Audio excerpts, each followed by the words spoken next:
Hey, I'm Grant with Grant's Game Rex, and these are my top 12 most anticipated games of 2024. It's not 10, it's 12, because I couldn't get it down to 10, okay? There's so many good games coming out every year. How do you get it down to 10? And believe me, this list started at like 30, and I have whittled it down to 12, and I am very proud of myself for doing that because there's just a lot of great games coming out every year now. 2023 had so many good games. I'm sure 2024 will be no different. And the other cool thing about this is yeah, I'm looking for all of these. I'm looking forward to all of these games, but there are for sure going to be some that come out of nowhere for me that I love in 2024, and I can't wait to meet you. New games. I can't wait to meet you, surprises of 2024. But, all of these are really great games. All of these are ones I'm stoked about, and I can't wait to play them more. Let's get into it. Top 12 most anticipated games of the year.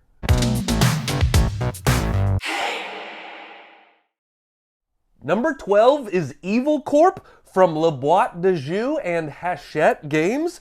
I love the theme of this game. You are working for an evil corporation and you are sending monsters out to terrorize villagers, and whoever can be most evil is gonna win the game. And it's fun to be evil in games because you shouldn't be evil in real life. So this is your opportunity to embrace your dark side. And I love that when we get to do that in games, when you get to be the bad guy, you get to be the evil one.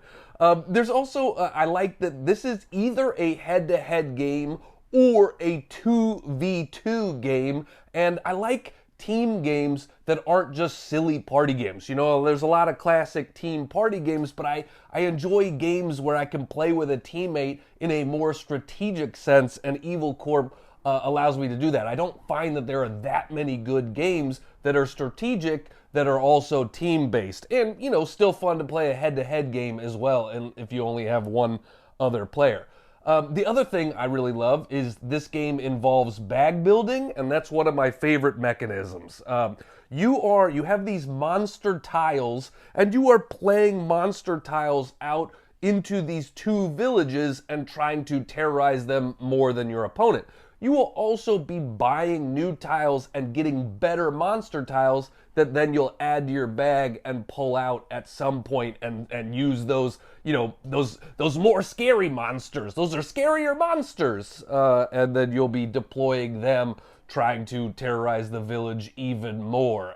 So yeah, I just love bag building because there's a lot of strategy involved and what you want to add to your bag, but then there's still just that exciting moment where you're like, I hope I get what I get. I hope I get what I need here.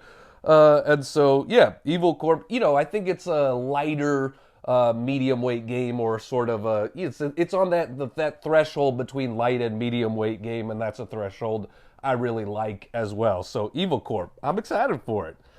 My number 11 most anticipated game of the year is Adventure Party, the role-playing party game from Smirk and Dagger. This is a party game, as the title suggests, and I love party games where the game gives the creativity back to the players in some sense. I love being able to add in my own comedy and my own ideas into the game, and Adventure Party definitely lets you do that.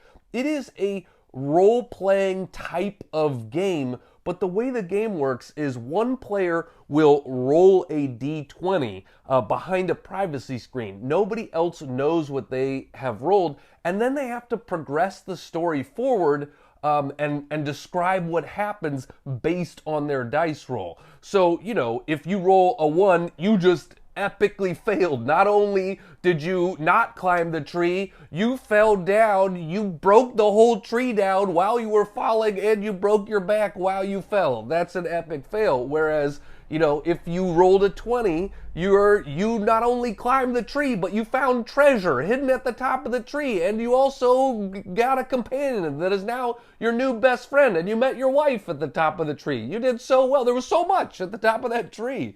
And so you're describing what's happening in the story, and you just get to make it up however you want to, and then everyone else is guessing what number you rolled, and the closer people can get to correct, the better it is going to be for our adventuring party.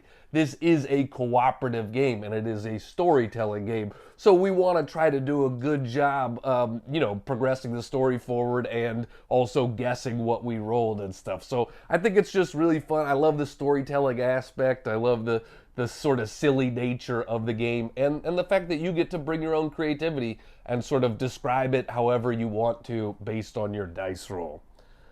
Number 10 is Far Away from Pandasaurus. This will be one of my top small box games, my top card games, I think, by the end of the year. I got a chance to check it out some at Gen Con, and it's just a really puzzly little game. It's a game that plays in 20 minutes or something like that, but it's such an interesting puzzle that I want to keep playing it multiple times in a row. You will be playing 8 cards in front of you. That's the whole game. Once you get 8 cards out, that's all that's going to happen. And those cards are going to have sort of initiative numbers on them. They're also going to have sort of resource things, requirements on them, and they're also going to have ways to score points. And you are essentially going out on an adventure. That's why it's called Far Away. This card row represents you sort of going out from your homeland out into the world, and then you will be trekking back, and you are scoring points on cards only as you come back in your row. That's really interesting because this card over here, your 7th card, is going to say, hey, you get 3 points, but only if you have 3 rocks to the east of this card. And you're like, well, I only have 1 card to the east of this, so this one's not scoring me any points, but maybe this early one over here is scoring you points for each plant that you have, and you knew that, and so you played a lot of plants later in your card row. And so it's just a really interesting puzzle of like, how do I play things early in my adventure that'll get me points, and then things late in the adventure that are actually going to score me points for that stuff as I'm coming back. I think it's a really interesting puzzle card game, and it's definitely a small box game. So if you like puzzly games, check out Far Away. Number 9 for me is Forges of Ravenshire from BA Games. This is a medium weight Euro-y type of game, but it combines a lot of mechanisms that I like. There's dice placement, there's engine building, there's resource management. You will be placing a dice out onto the field, onto the board, the shared central board, and getting some resources for placing out a dice, and then picking up a dice from a different part of the board, and then also getting resources for that. So, we've seen that sort of worker placement thing where you place a worker, pick up a worker. Before, this is doing it with dice. But where the game is interesting is that there are 3 different colors of dice, and then obviously pip value on the dice. They're all D6s.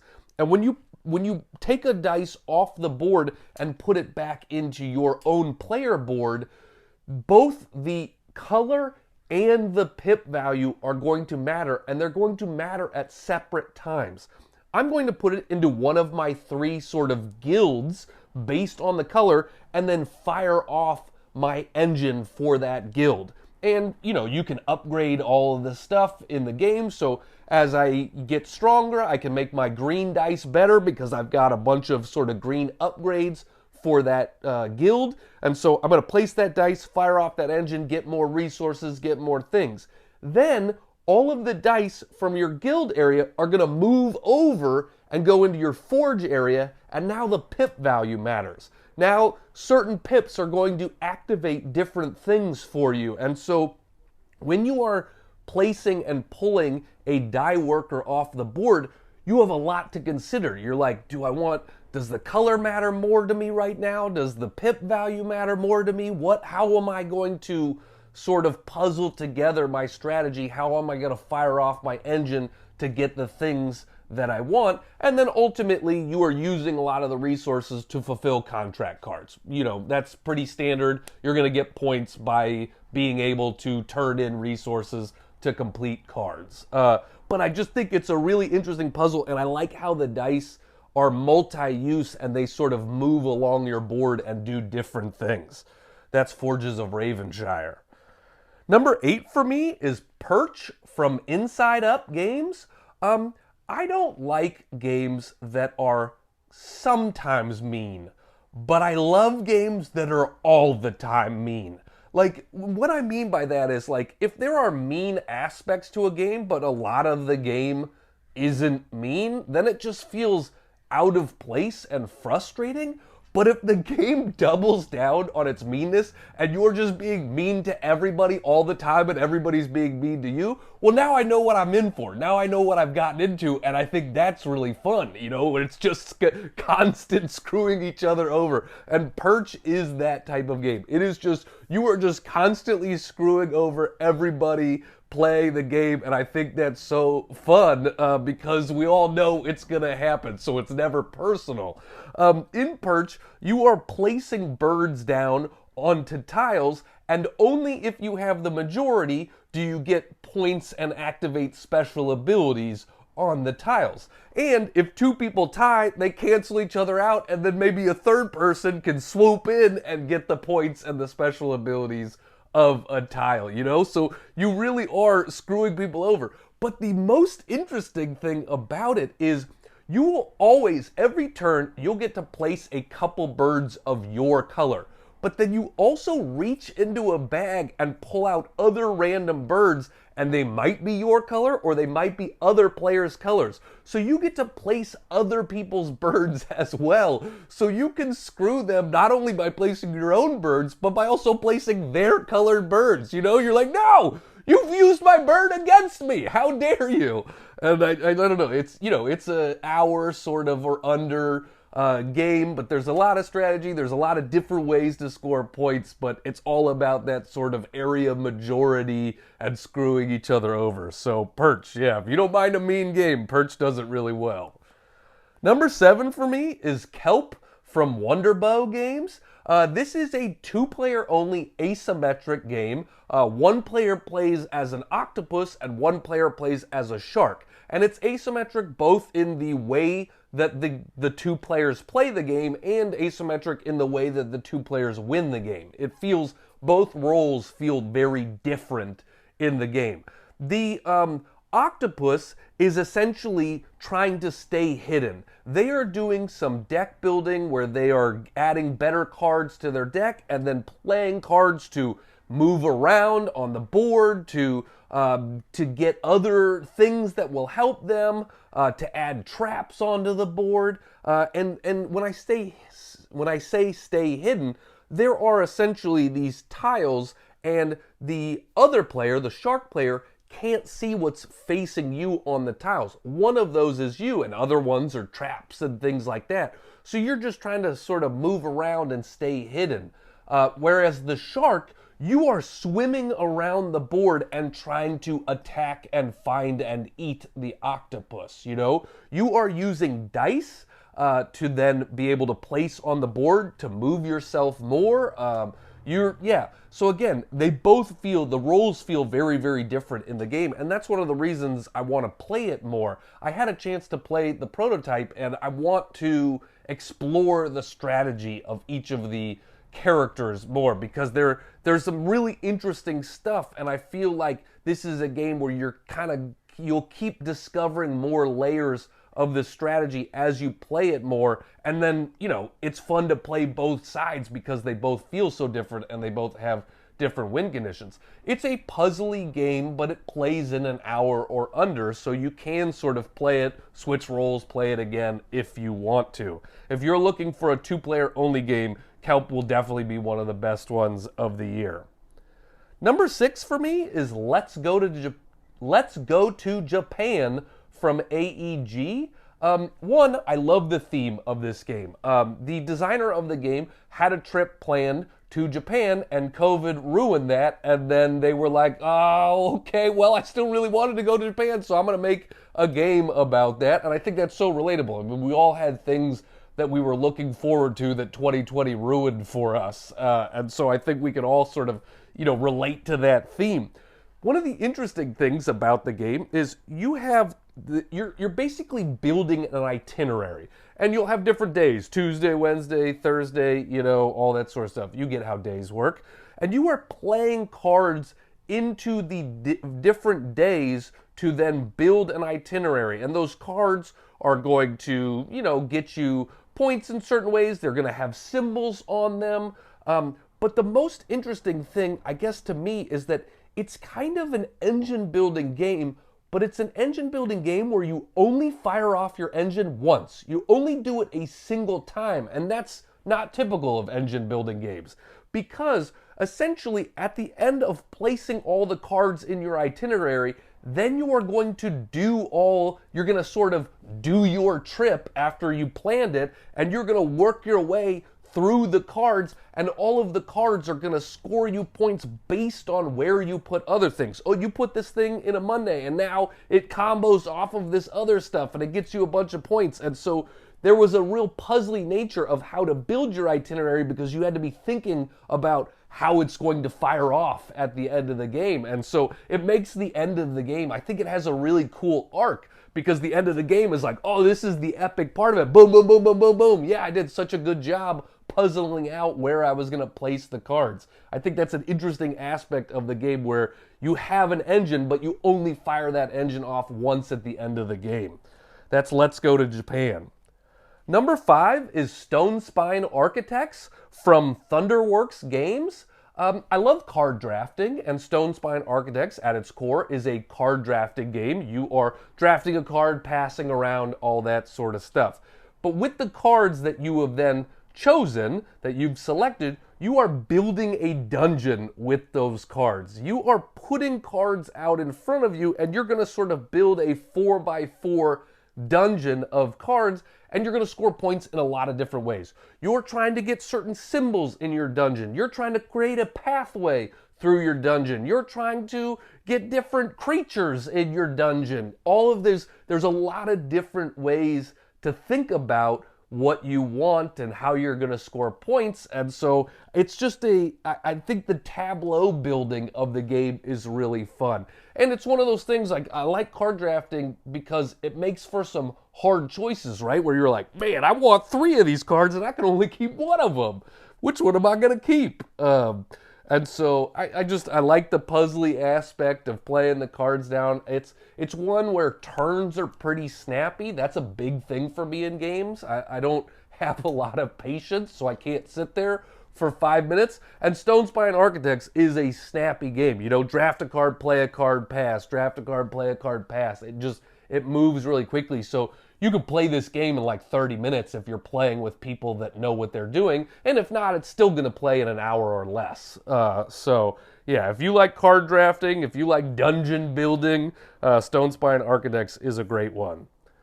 Number 4 on my list of the top 12 most anticipated games of 2024 is River Valley Glassworks from Allplay. This does the same thing that like Sagrada or Azul do, where it is somewhat abstract, but it's very pretty and very puzzly. And I love both of those other games, and I think this one's going to sort of slot really well right into that genre in a good way. I'm excited about it for that reason.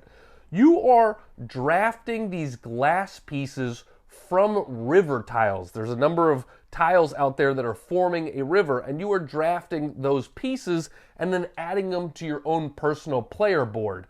And the way you add them to your board is very interesting, because different colors are going to, like colors will go into a column together, and you need different colors to place on different columns.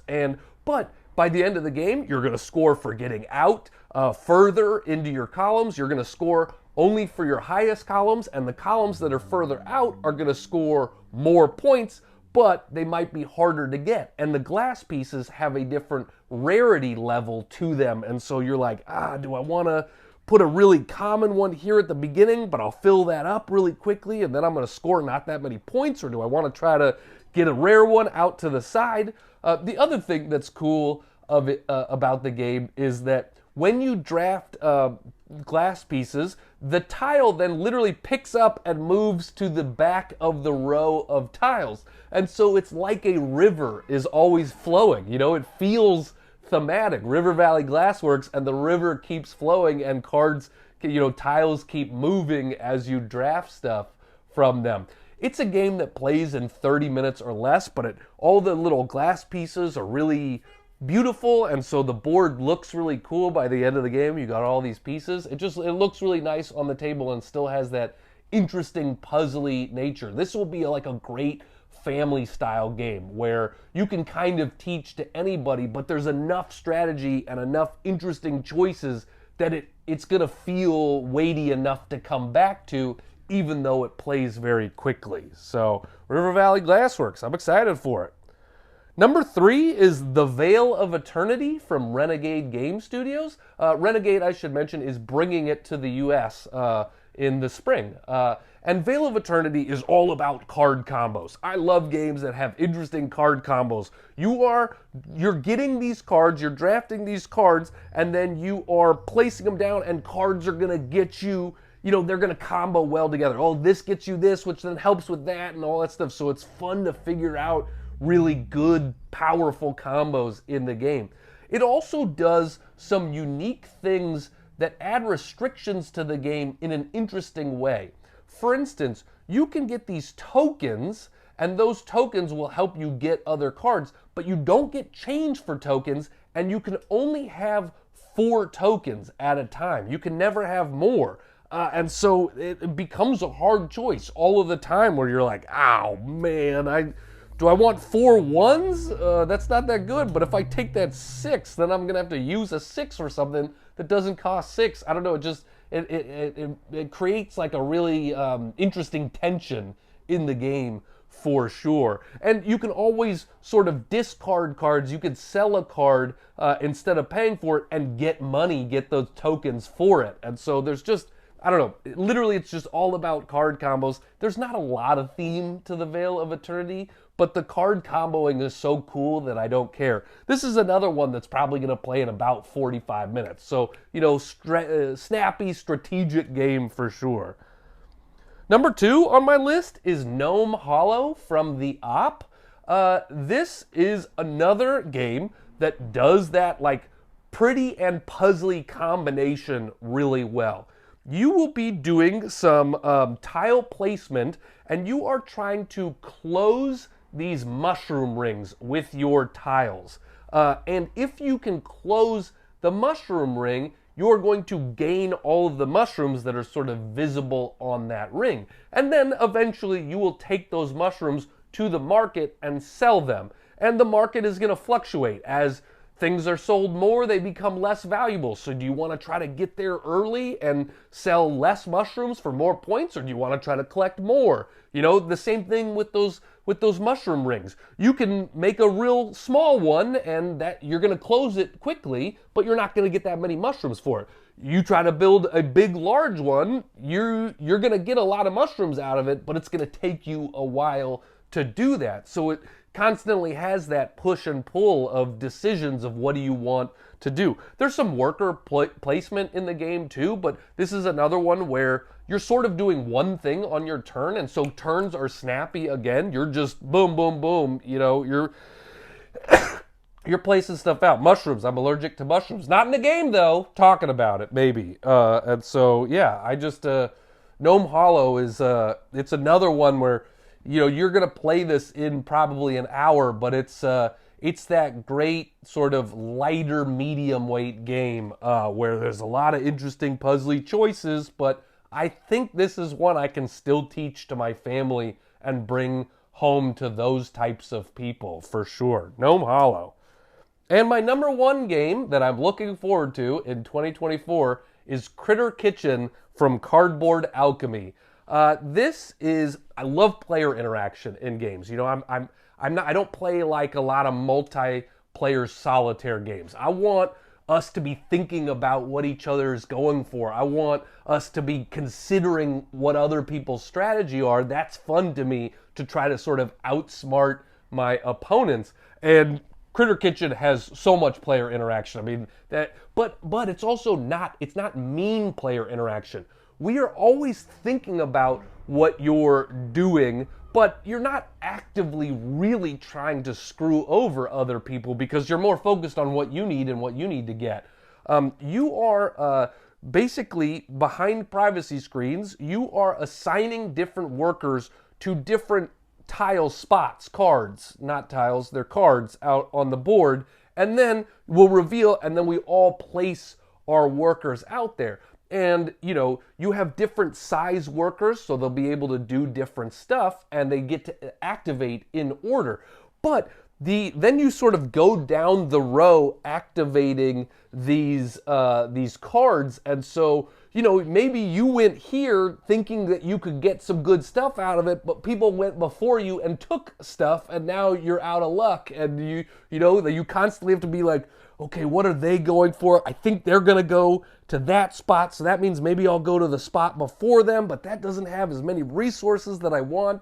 And so again, you're just constantly thinking about where people are going, and then you have to do that thing where you're like, okay, they probably think I'm going here, so maybe I should go to that place instead, but maybe they think I'm going there, so they're not going to do anything about it, so maybe I can go there. And it's just really intriguing thinking about all of the placements and where people are going to go. And I like that your different workers can kind of activate in different ways and get you stuff. That feels interesting as well. It's also full of crazy cute artwork.